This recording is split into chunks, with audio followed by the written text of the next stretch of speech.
Hello guys, నమస్తే. ఎలా ఉన్నారు అందరూ? ఈరోజు మనం లీనియర్ రిగ్రెషన్ గురించి తెలుసుకుందాం.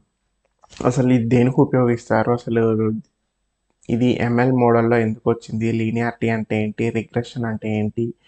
అది ఎన్ని టైప్స్ ఉన్నాయి? ఇంకా దాని ప్రాసెస్ ఏంటి? దాని అప్లికేషన్స్ ఏంటి? అన్నీ కూడా తెలుసుకుందాం. Okay, let's dive into the topic. What is linearity? అసలు లీనియారిటీ అంటే ఏంటి? లీనియారిటీ అంటే ఏం లేదు. It's a property between a pair of variables which determines whether their relationship can be represented as a straight line. అంటే రెండు variables ఉంటాయి. Suppose X అని వై అని రెండు వేరియబుల్స్ ఉన్నాయి అనుకోండి. ఇవి రెండింటి మధ్య వేరియబుల్స్ మధ్య రిలేషన్షిప్ ఎలా ఉంది? ఒకవేళ రిలేషన్షిప్ ఒక స్ట్రైట్ లైన్లో రిప్రజెంట్ చేయొచ్చా లేదా అనేది లీనియారిటీ. ఈ విధంగా లీనియర్ అంటే ఒక స్ట్రైట్ లైన్లో రిప్రజెంట్ చేయొచ్చా లేదా అని. ఇది ఎక్స్, ఇది వై. ఈ రెండింటి మధ్య రిలేషన్ అంటే ఎక్స్ ఇంక్రీజ్ అవుతుంటే వై ఎలా ఇంక్రీజ్ అవుతుంది అనే ఒక రిలేషన్ని చెప్పేది లీనియారిటీ అంటారు. ఒకవేళ నాన్ లీనియర్ అయితే ఇది ఎక్స్, ఇది వై, మనం ప్లాట్ చేస్తే ఇలా నాన్ లీనియర్ కర్వ్ షేప్లో ఆ డేటా పాయింట్స్ అనేవి వస్తాయి అన్నమాట. ఓకే, నాన్ లీనియర్ అయితే. సో జనరల్గా మనం లీనియర్ స్ట్రైట్ లైన్ ఈక్వేషన్ ఏంటి? y equal to mx plus C. So ఈ ఈక్వేషన్ ఉపయోగించి మనం ఒక లైన్ అని స్ట్రైట్ లైన్ని డ్రా చేయగలం అనమాట. సో ఈ y అనేది ఏంటి అంటే డిపెండెంట్ వేరియబుల్. అంటే ఈ y అనే వాల్యూ ఈ x అనే వాల్యూ మీద డిపెండెంట్ అయి ఉంటుంది ఎప్పుడు కూడా. ఓకే, m అనేది స్లోప్ ఆఫ్ ద లైన్. ఇప్పుడు ఈ స్ట్రైట్ లైన్ మనం డ్రా చేస్తున్నాం కదా, ఈ ఈక్వేషన్ ఆఫ్ స్ట్రైట్ లైన్ కదా, ఈ స్ట్రైట్ లైన్ డ్రా చేస్తున్నాం కదా, దీనికి ఒక పర్టికులర్ స్లోప్ అనేది ఉంటుందన్నమాట. సో ఈ స్లోప్ని మనం m అని చెప్పి అంటాం. సో ఈ వాల్యూ m ఇస్తుందన్నమాట. అండ్ ఎక్స్ అనేది ఇండిపెండెంట్ వేరియబుల్. అంటే దేని మీద కూడా డిపెండెంట్ అవ్వదు, అది ఇండిపెండెంట్ వేరియబుల్. ఈ ఎక్స్ వ్యారీ అవుతూ ఉంటే ఈ వై అనేది ఎక్స్ ఏ విధంగా వ్యారీ అవుతే ఆ విధంగా వై అనేది వ్యారీ అవుతూ ఉంటుందన్నమాట. సో ఈ వాల్యూ మీద డిపెండ్ అయ్యి వై అనేది వ్యారీ అవుతూ ఉంటుంది. సో సి అనేది ఇంటర్సెప్ట్, వై ఇంటర్సెప్ట్ జస్ట్ అది ఒక కాన్స్టెంట్. ఓకే, ఇది లీనియారిటీ అంటే ఇది. అంటే ఒక రెండు వేరియబుల్స్ మధ్య రిలేషన్షిప్ ఒక స్ట్రైట్ లైన్లో రిప్రజెంట్ చేయగలమా లేదా అని చెప్పేదే లీనియారిటీ అనమాట. నెక్స్ట్ రిగ్రెషన్ అంటే ఏంటి? Regression analysis is a predictive modelling technique that determines relationship between dependent variable and independent variable. ఇందాక లీనియారిటీ అంటే రెండు వేరియబుల్స్ మధ్య రిలేషన్షిప్ స్ట్రైట్ లైన్లో రిప్రజెంట్ చేయొచ్చా లేదా అని అనుకున్నాం. బట్ ఈ రిగ్రెషన్ అనాలిసిస్ ఏం చేస్తుందంటే ఒక డిపెండెంట్ వేరియబుల్ ఒక ఇండిపెండెంట్ వేరియబుల్ మధ్య రెండింటి మధ్య రిలేషన్షిప్ ఎలా ఉంటుంది అనేది ప్రిడిక్ట్ చేసేది రిగ్రెషన్ అనాలిసిస్ అనమాట. ఓకే, డిపెండెంట్ వేరియబుల్ అంటే variable we want to predict. అంటే ఈ వై, దీనికి ఇంకొక పేరు ఏంటి అంటే టార్గెట్ వేరియబుల్ అని అంటాం, అవుట్పుట్ అని అంటాం, లేబుల్ అయినా సరే అంటాం అనమాట. దీనికి different names. Okay, next independent variable అంటే the variable we use to predict. Okay, ఈ ప్రిడిక్ట్ చేయడానికి యూస్ చేసే దానినే మనం ఇండిపెండెంట్ వేరియబుల్ అంటాం. అంటే ఈ వాల్యూ ఏ విధంగా అయితే చేంజ్ అవుతూ ఉంటుందో దీని యొక్క వాల్యూ చేంజ్ అయ్యే దాన్ని బట్టి ఈ వాల్యూ చేంజెస్ అనేది డిపెండ్ అయి ఉంటుంది అన్నమాట.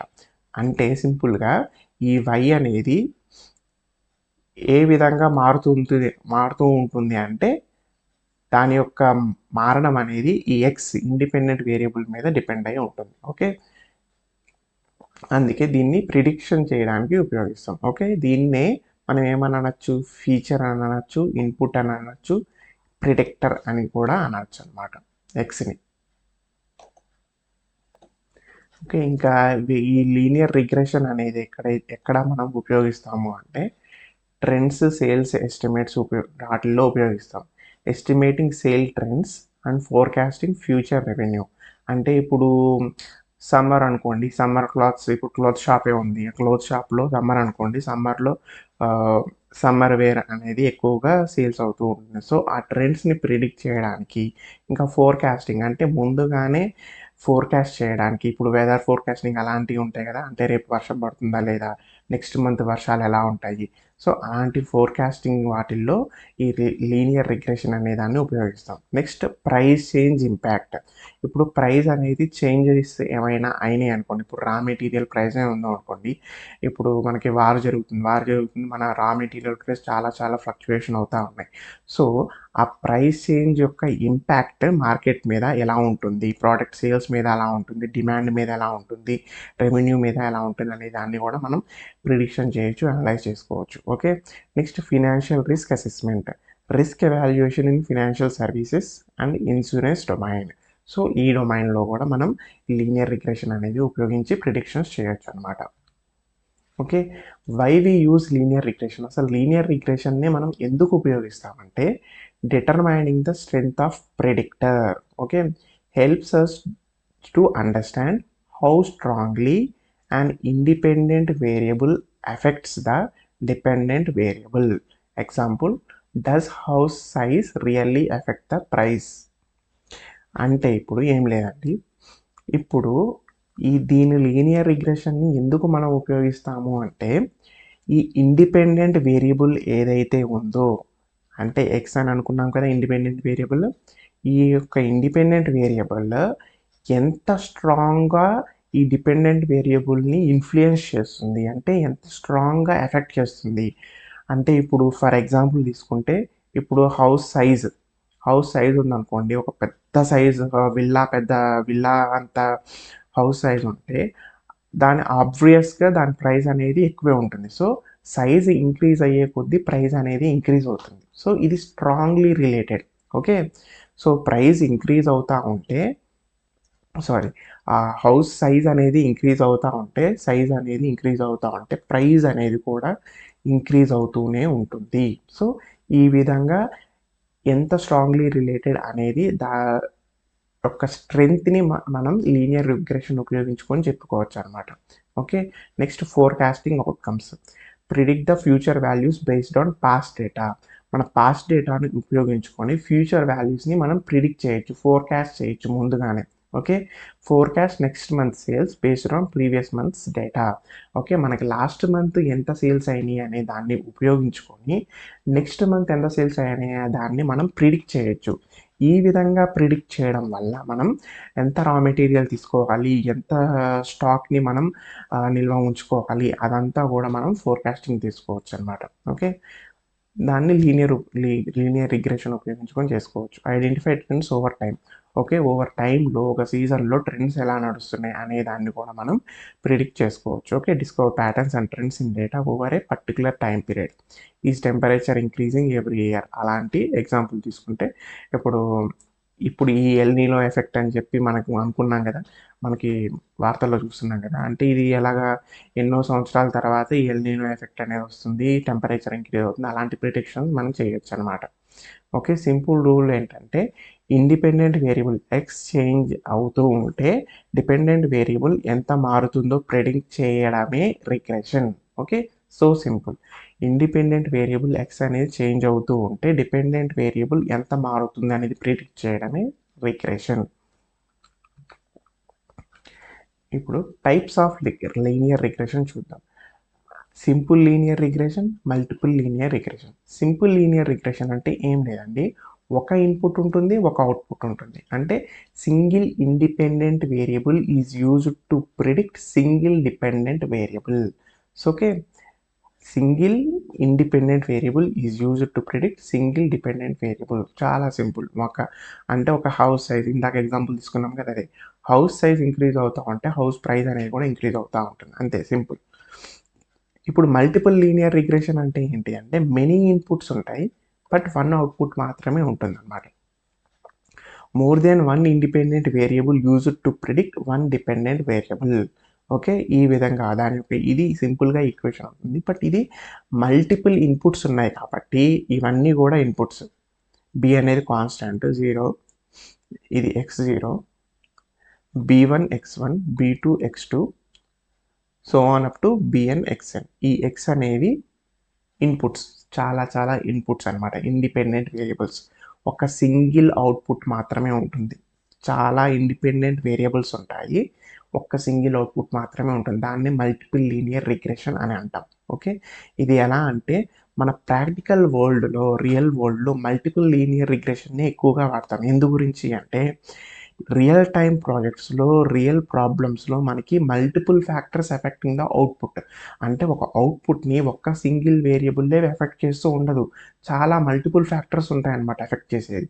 సో అందు గురించే మనం మల్టిపుల్ లీనియర్ రిగ్రెషన్నే ఎక్కువగా వాడతాం. Okay, for example house size, house location, ఎన్ని రూమ్స్ ఉన్నాయి, ఇవన్నీ కూడా హౌస్ ప్రైస్ని ఎఫెక్ట్ చేస్తుంది అనేది చెప్పేదే మల్టిపుల్ లీనియర్ రిగ్రెషన్ ఎగ్జాంపుల్ అనమాట. ఓకే, సింపుల్ లీనియర్ రిగ్రెషన్ అంటే easy to understand, one variable మాత్రమే ఉంటుంది. మల్టిపుల్ లీనియర్ రిగ్రెషన్ అంటే మోర్ అక్యురేట్గా ఇస్తుంది ఆన్సర్, ఒక అవుట్పుట్ ప్రిడిక్షన్ మోర్ అక్యురేట్గా ఉంటుంది. ఎందుకంటే చాలా ఇన్పుట్ వాల్యూస్ తీసుకొని ఎన్ని ఇన్పుట్ వాల్యూస్ దాన్ని ఎఫెక్ట్ చేస్తున్నాయి అవుట్పుట్ని అనేది అన్ని కన్సిడర్ చేసుకొని ఇస్తుంది, కాబట్టి ఆ ఆన్సర్ అనేది మనకి అక్యురేట్గా ఉంటుంది అనమాట. So used in real projects. అసలు ఈ లీనియర్ రిగ్రెషన్ ఎలా పనిచేస్తుందో చూద్దాం ఇప్పుడు. ఓకే, ఏం లేదు, ఫస్ట్ డేటా పాయింట్స్ వస్తాయి కదా, మనం డేటాని కలెక్ట్ చేస్తాం, ఆ డేటా పాయింట్స్ వస్తాయి కదా, ఆ డేటా పాయింట్స్ని కలెక్ట్ చేసి ఎక్స్ వర్సెస్ వైగా గ్రాఫ్ ఒకటి ప్లాట్ చేస్తాం అనమాట. ఈ విధంగా ప్లాట్ చేస్తాం మొత్తం. ఓకే, ఇది ఎక్స్, ఇది వై అనుకుంటాం. ఓకే, ఈ విధంగా ఈచ్ అండ్ ఎవ్రీ పాయింట్ని ప్లాట్ చేస్తాం. ఓకే, నెక్స్ట్ ఒక బెస్ట్ ఫిట్ లైన్ అనేది మనం డ్రా చేయాలన్నమాట. ఓకే, ఆ లైన్ అంటే ఆ లైన్ ఏ విధంగా డ్రా చేయాలి అంటే ఎక్కడో ఇప్పుడు ఇక్కడ డేటా పాయింట్స్ ఉన్నాయి, ఎక్కడో మూలలో తీసుకెళ్ళి డ్రా చేయడం కాదు. లైన్ ఏ విధంగా డ్రా చేయాలంటే మ్యాక్సిమం అన్ని డేటా పాయింట్స్ని కలగలుపుకొని దగ్గరగా ఉండాలన్నమాట ఆ లైన్కి. ఓకే, ఆ విధంగా డ్రా చేయాలి. ఓకే, సో ఆ విధంగా డ్రా చేసి దాని తర్వాత మెజర్ ద ఎర్రర్ని మనం మెజర్ చేయాలి. అంటే ఎర్రర్ అంటే ఏంటి, ఈ యొక్క లైన్ దగ్గర నుంచి కొంచెం పెద్దగా డ్రా చేస్తాను.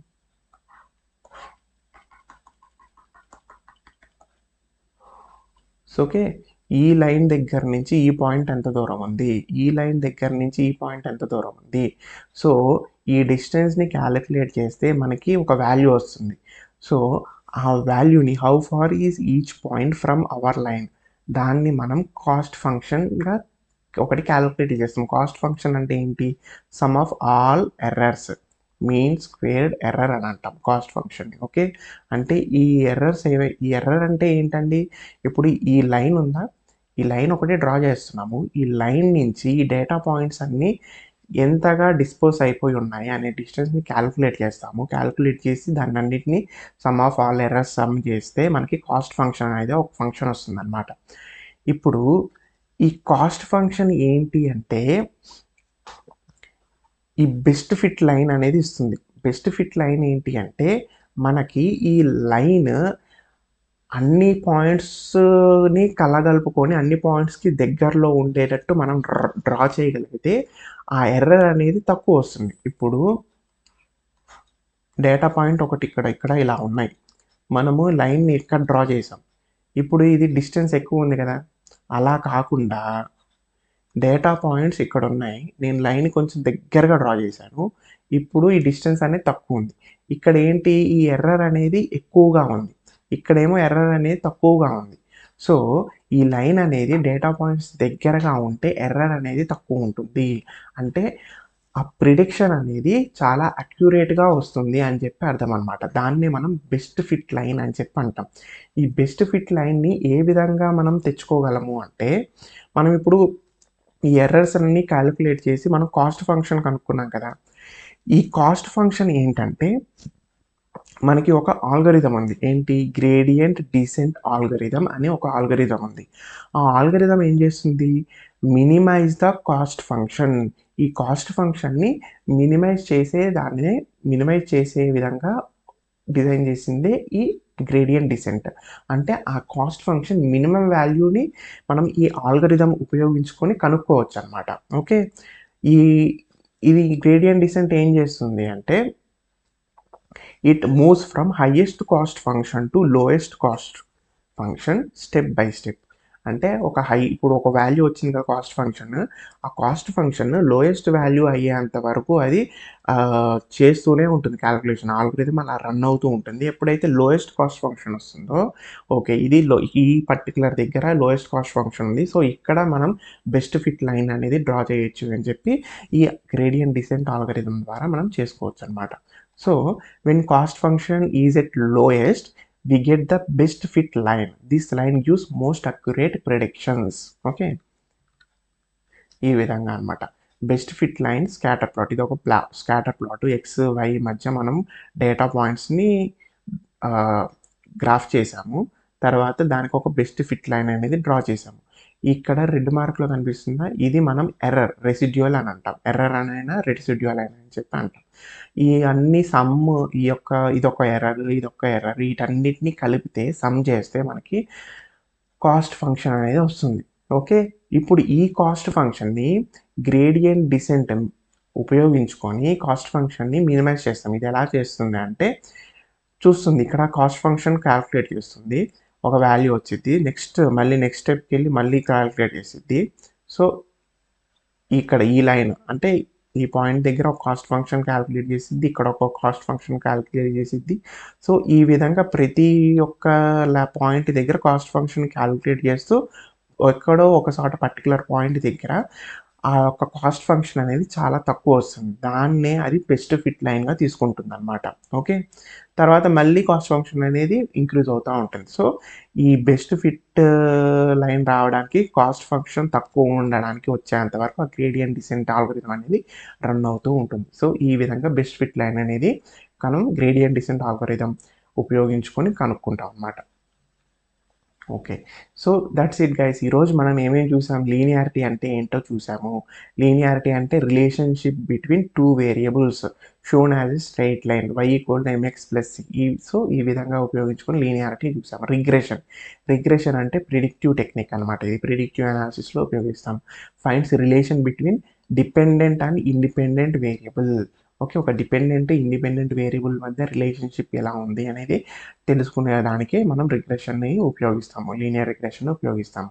ఓకే, ఎందుకు ఉపయోగిస్తాము అంటే స్ట్రెంగ్త్ ఆఫ్ ప్రిడిక్టర్ యొక్క స్ట్రెంగ్త్ ఎలా ఉంది అని తెలుసుకోవడానికి, ఇంకా ఫోర్కాస్టింగ్ చేయడానికి, ఓకే, ట్రెండ్స్ని ఓవర్ ద టైం ట్రెండ్స్ ఎలా ఉన్నాయో ఐడెంటిఫై చేయడానికి మనం ఈ యొక్క లీనియర్ రిగ్రెషన్ని ఉపయోగిస్తాం అనమాట. ఎన్ని టైప్స్ ఉన్నాయి, simple linear regression, multiple linear regression. Simple linear regression అంటే వన్ ఇన్పుట్ 1 అవుట్పుట్ ఉంటుంది. ఓకే, మల్టిపుల్ లీనియర్ రిగ్రెషన్ అంటే మెనీ ఇన్పుట్స్ ఉంటాయి బట్ ఒక అవుట్పుట్ మాత్రమే ఉంటుంది. దీన్నే మల్టిపుల్ లీనియర్ రిగ్రెషన్ అని అంటాం. మల్టిపుల్ లీనియర్ రిగ్రెషన్ మనం రియల్ టైంలో ఉపయోగిస్తాం అనమాట. ఓకే, ఈ ఎంఎల్ ప్రాసెస్, ఈ యొక్క లీనియర్ రిగ్రెషన్ ప్రాసెస్ ఏంటి అంటే, ఫస్ట్ డేటా పాయింట్స్ అన్ని ప్లాట్ చేస్తాం, తర్వాత కాస్ట్ ఫంక్షన్ కనుక్కుంటాం, గ్రేడియంట్ డిసెంట్ ఉపయోగించుకొని మినిమం కాస్ట్ ఫంక్షన్ దగ్గర బెస్ట్ ఫిట్ లైన్ ఉందని చెప్పి కనుక్కుంటాం. ఆ బెస్ట్ ఫిట్ లైన్ మనకి ప్రిడిక్షన్ అనేది కరెక్ట్గా ఇస్తుంది అనమాట. Okay, that's it guys. అందరికీ బాగానే అర్థమైంది అనుకుంటున్నాను. మీకు ఏమైనా అర్థం కాకపోతే మన కామెంట్ సెక్షన్లో టైప్ చేయండి, నేను ఆన్సర్ ఇస్తాను. Okay, see you guys, take care, see you.